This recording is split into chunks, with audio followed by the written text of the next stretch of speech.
ज्या पद्धतीनं केंद्राची संख्या वाढवणं गरजेचं होतं त्या पद्धतीनं केंद्राची संख्या नाही.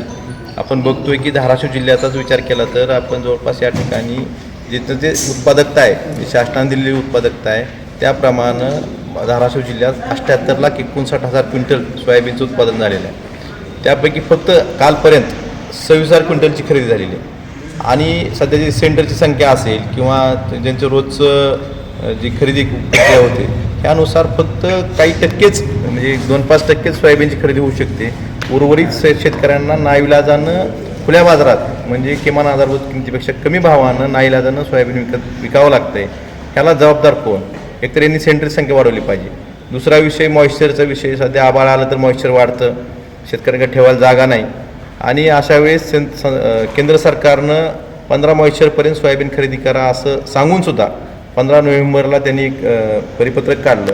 ते परिपत्रक मला राज्य सरकार किंवा परिमंडळ तयार नाही. त्यांच्या वरिष्ठ अधिकाऱ्याला मी बोललो, त्यांचं म्हणणं आहे की असाही कुठलाही निर्णय झालेला नाही. सध्याचे सत्ताधारी आहेत यांना पाशवी बहुमत मिळाल्यामुळं सध्या ते फक्त आपली मंत्रिपदाची आपली खुर्ची टेकवण्यात किंवा मंत्रिपद कसं मिळेल किंवा मुख्यमंत्रीपद कसं मिळेल ह्यात अडकलेले आहेत. किंवा त्यांना शेतकऱ्यांच्या प्रश्नाकडं म्हणजे वेळ द्यायला त्यांच्याकडे वेळ नाही, शेतकऱ्यांच्या प्रश्नाकडे बघायला वेळ नाही. त्यामुळं माझी त्यांना विनंती आहे की तुमचं जर हा सत्तेचा खेळ झाला असेल तर शेतकऱ्यांकडे थोडं बघा आणि हे सेंटरची संख्या वाढली पाहिजे. मॉइश्चरचा जो केंद्र सरकारनं सांगितलं त्याप्रमाणे राज्य सरकारने निर्णय घेतला पाहिजे, तरच शेतकरी आधारभूत किमतीत हा आपला माल घालू शकतील. आणि जे आधारभूत किमती सेंटरवर जी शेतकऱ्यांकडनं चाळणीसाठी 100-150 रुपये प्रति क्विंटल जी लूट चालू आहे ही लूट सुद्धा सरकारनं थांबवावी. ह्याच गोष्टी माझी त्यांना विनंती आहे. सत्ताधारी आता तुम्हाला बहुमत मिळालेलं आहे, पाशवी बहुमत मिळालेलं आहे. त्यामुळं तुमची स्वतःची काळजी करण्यापेक्षा शेतकऱ्यांची काळजी करावी एवढीच माझी त्यांना विनंती आहे.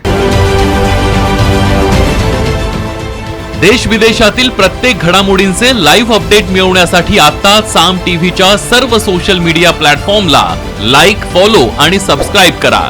तसंच सर्व नोटिफिकेशनसाठी बेल आयकॉन प्रेस करायला विसरू नका.